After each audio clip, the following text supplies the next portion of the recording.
ដាស់វាឲ្យភ្ញាក់ឡើងនរណាហ៊ានលុបវាប្រហារខ្ញុំមិនស្គាល់សិលធម៌ក្បាច់គុណទេមែនទេយើងមេតបសាវជីនិយាយថាតើឯងជាចាបរោះមកពីកូណាចាបរោះស្អីទៅជប់ដោះសារទៅខ្ញុំត្រូវបានអាសត្វនោះធាក់មួយជើងខ្ទៀតមកហេតុអីក៏ស្រាប់តែមកដល់កន្លែងថតរឿងបុរាណបែបនេះហើយថែមទាំងចាត់ទុកខ្ញុំជាតួសម្ដែងរងទៀតនិយាយទៅក្រុមការងារថតរឿងនេះពិតជាមានមនុស្សប្រេម្នាក់នេះពិតជាកាច់សាហាវណាស់ខ្ញុំប្រហែលណាស់នៅហ៊ានរត់ទៀតមែនទេងាប់ហើយរបស់នេះមិនមែនជាសម្បត្តិសម្ងាត់ទេមែនទេក្រាបទូលព្រះអង្គជនម្នាក់នេះច្បាស់ជាអ្នកលុបចូលមកចាបរោះសូមអនុញ្ញាតឲ្យទូបង្គំនាំវាទៅដាក់ទោសយ៉ាងចម្លើយរកព័ត៌មានប្រយោជន៍បានជាមិនខានចូលទៅអូយពិតជាយកច្រឡំមែនខ្ញុំពិតជាប្រជាជនល្អមែនជាប្រជាជនល្អបំផុតលោកសុខចិត្តបូជាដល់ឌីកាសូម្បីតែខ្ញុំក៏មិនចង់ជឿថាខ្លួនឯងជាប្រជាជនល្អដែរតើឯងទៅតែនិយាយអ្វីឯងនិយាយអ្វីខ្ញុំថាខ្ញុំជាប្រជាជនល្អបំផុតមិនមែនឃ្លានេះទេឃ្លាមុននេះទីកាអ៊ុលត្រាមែន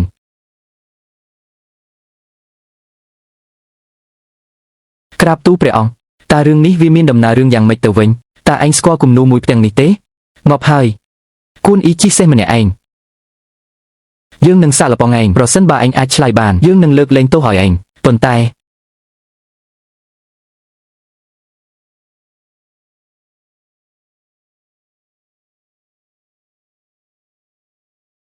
ជឿអ៊ីនមើលតើវាជាសត្វអ្វី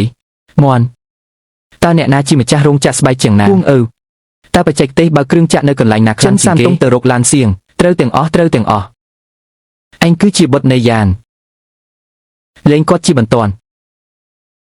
អ្នកគឺជាកុមារនៃទំនាយដែលនៅលើឈើចកុលហោរាកុមារនៃទំនាយឲ្យខ្ញុំគ្រាន់តែជាពេទ្យសត្វតើនៅកន្លែងខ្ញុំគេយកទៅដាក់មន្ទីរពេទ្យវិកលកុមារនៃទំនាយប្រាប់ពីវិធីសង្គ្រោះនគរយីវស៊ីរបស់ខ្ញុំផងចាំបន្តិចសិនកុមារនៃទំនាយស្អីគេហោរីស្អីគេអ្នកនិយាយធ្វើឲ្យខ្ញុំវង្វេងអស់ពី300ឆ្នាំមុននគរយីវស៊ីរបស់យើងធ្លាប់មានហោរាដ៏ពូកែម្នាក់ដែលចេះដឹងសពគ្រប់គាត់បានបន្សល់ទុកសៀវភៅកំណត់ហេតុមួយច្បាប់ឲ្យរាជវង្សក្នុងនោះបានទីថា300ឆ្នាំក្រោយនគរយីវស៊ីនឹងជួបគ្រោះមហន្តរាយរលាយជាតិដល់ពេលនោះនឹងមានបុគ្គលអស្ចារ្យដែលចេះដឹងសពគ្រប់ម្នាក់មកដឹកនាំនគរយីវស៊ីឲ្យចេញពីគ្រោះថ្នាក់យើងរងចាំការបង្ហាញខ្លួនរបស់អ្នករហូតមក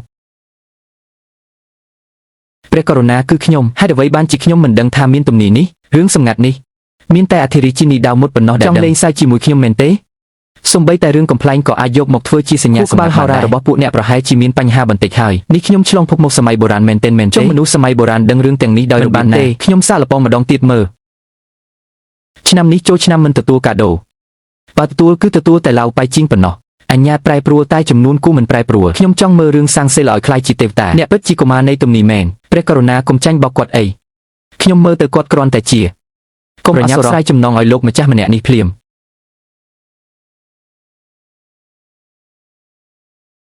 បែបនេះមានតែដើរមើលស្ថានភាពសិនហើយ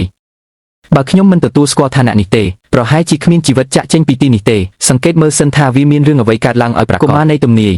ហើយខ្ញុំថាស៊ូសានក៏បានដែរស៊ូខ្វាន់ហ្វាងអូព្រះករុណាមិនស្រួលហើយលោកមេតបគាត់ថាអ្វីទៅមិនរួចខ្លួនទេនគរយីវស៊ីរបស់ខ្ញុំមិនមានគ្រូពេទ្យណាម្នាក់ដែលអាចព្យាបាលជំងឺមេតបបានទេតើត្រូវធ្វើដូចម្តេចទៅព្រះករុណាមិញនេះទ្រង់មិនបានមានបន្ទូលថាបុគ្គលអស្ចារ្យក្នុងទំនាយរបស់ហោរាចេះដឹងសពគ្រប់ទេបើបុគ្គលនេះជាកុមារនៃទំនាយមែនគាត់ច្បាស់ជាអាចព្យាបាលមេតបជាមិនខាននោះគាត់ច្បាស់ជាអ្នកបោកប្រាស់ហើយមែនហើយ